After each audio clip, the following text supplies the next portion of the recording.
Okay, welcome back, Gov and Econ students. I know you're excited. Yet another video lecture. Wow, Mr. King, what is going on here? Well, we're trying to speed things up, speed things along, get through the House of Representatives before the midterm exams come up in a couple of weeks. So, in this video lecture, we're going to try to cover the following topics. Membership in the House. Woohoo! Very exciting, let me tell you. Reapportionment and districting. Now, that sounds rather boring, and it may be, but it's also really interesting to see how the reapportionment process and the redistricting process is working out, and how it's led to some interesting results and or distortions.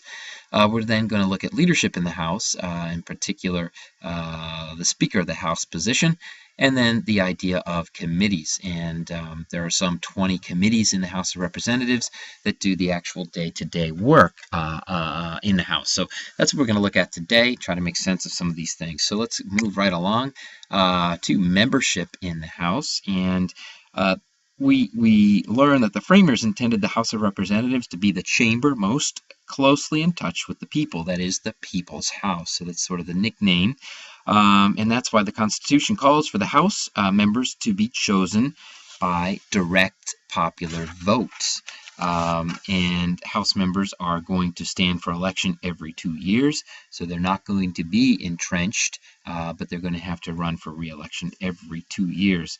So let's take a look at the formal qualifications. One has to be 25 years old, a citizen of the United States for at least 7 years, and a resident of the state that he or she represents. So representatives really have to live in the district that they represent, though that's not required under the Constitution. It just says a resident of the state, though they typically reside in the district that they're going to represent. And the Constitution states that the House is judge of elections, returns, and qualifications of its own members. So the House really gets to decide who's in and who's out. They determine the rules of election, that is. There have been several Supreme Court rulings, one Powell and McCormick in 1969, in which the Supreme Court ruled the House could only exclude members if they failed to meet specific standards of Article 1, Section 2. So Powell-McCormick said the House could exclude members only if they failed to meet those requirements, that is 25 years old, U.S. citizen for 7 years, and a resident of the state that he or she lives in.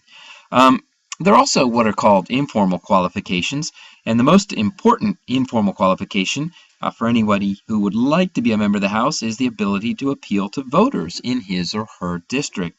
So in a sense, it's a sort of a popularity contest. One has to present themselves to the public, be liked by the public, and persuade the public then to vote for you. So we've these qualities vary from time to time. People with military backgrounds are sometimes popular. Famous people such as actors and athletes have been elected to Congress and the House. But the other thing that's also true is the ability to raise money or have a lot of your own money. House elections, again, they occur every 2 years. Become quite costly affairs, and in 2010 the average cost of a House election was $1.5 million.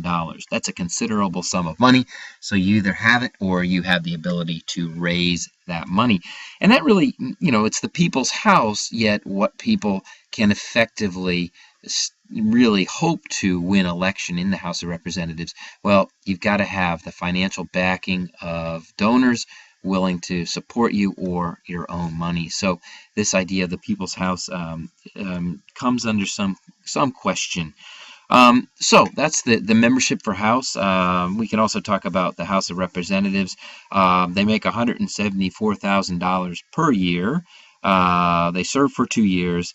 They get a whole bunch of benefits, including travel allowances. They have health and retirement benefits for life. So even if you serve one term, that is 2 years, you will have lifetime health care coverage and a government pension. You get to mail things free to your constituents. Woohoo! You get free printing, whatever that means. You can use the really cool gym and restaurants in the Capitol, and you get legal immunity for statements made while Congress is in session. be careful when Congress isn't in session, because if you say something silly, you could get in trouble. Anyway, if any of you guys are thinking about membership in the House, and I hope some of you do, that's what you're going to have to do. So you're going to have to wait till you're at least 25, have a little bit of money set aside, and good luck. I hope someone of you will think about running for the House. That would be kind of fun. Let's talk about reapportionment and redistricting. As you know, there are 435 members of the House of Representatives. They represent more than 300 million Americans, and that works out to about 690,000 people for each representative. Again, 690,000 people for each representative. So there's not a lot of contact given the sheer size of our country, the population. House representatives also are based on population. Now, that was established in 1929, that Congress fixed the number of seats at 435. And really what happens now is every 10 years we have a census, which is a formal count of our population and where people reside. And so what happens is every 10 years there is what's called a reapportionment, in which House seats are redistributed among states based on population. So population, for example, goes down in Pennsylvania. Pennsylvania loses a seat or 2 or 3 in the House of Representatives. Other states that gain population will pick up those seats. So it's based on the census every 10 years, and so it's in flux. But the number is capped as of 1929 at 435.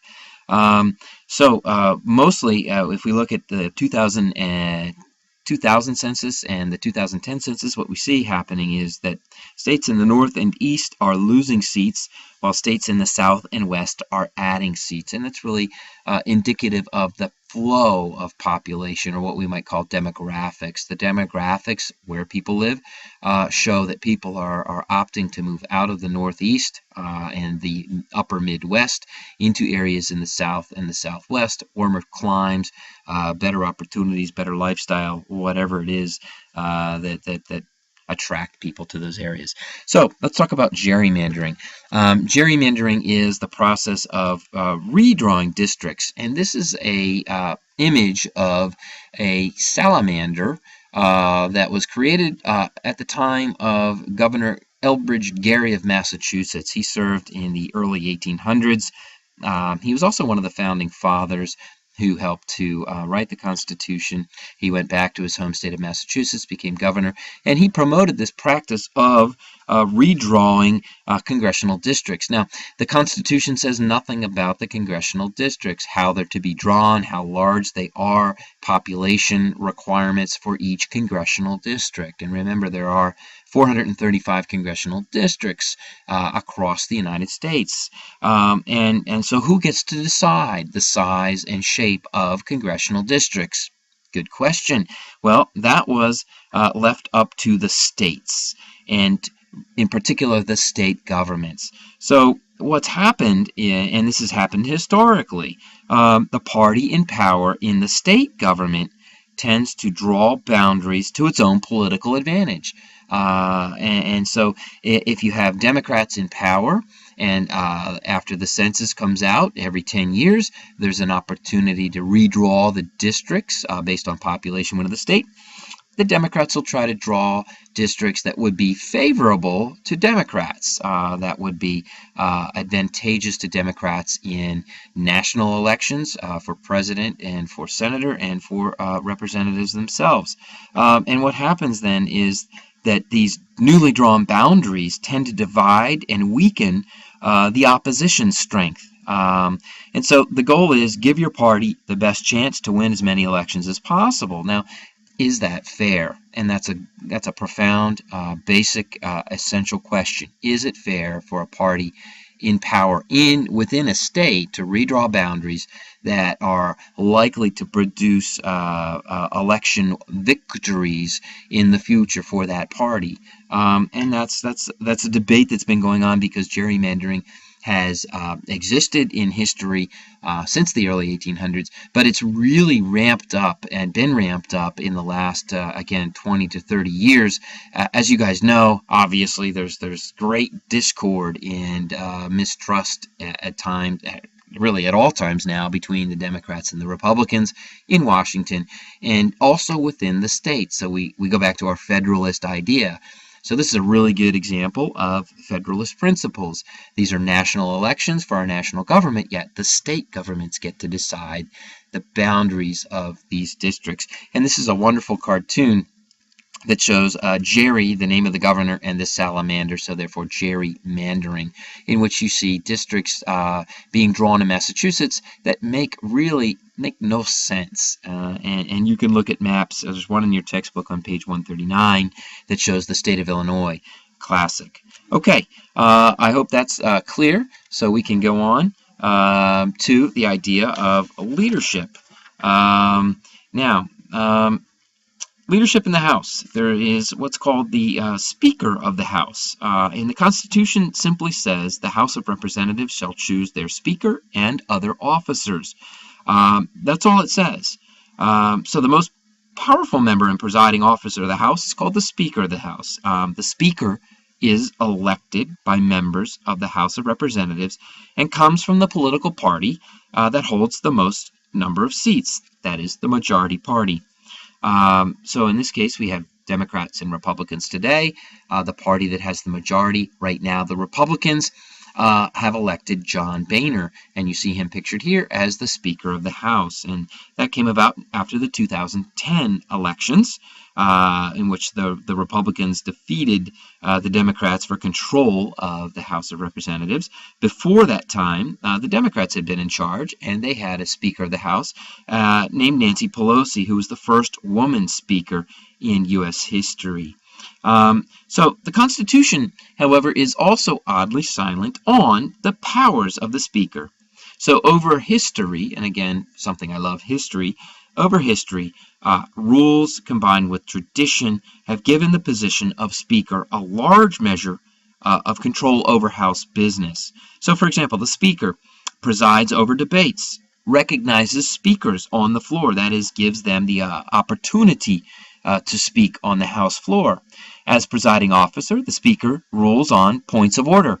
The Speaker assigns bills or proposed laws to particular committees. The Speaker determines when or if any bill or measure will come up for debate and how it is debated, how long it will be debated, if amendments can be attached or not, and then when and if there's going to be a vote on a proposed bill.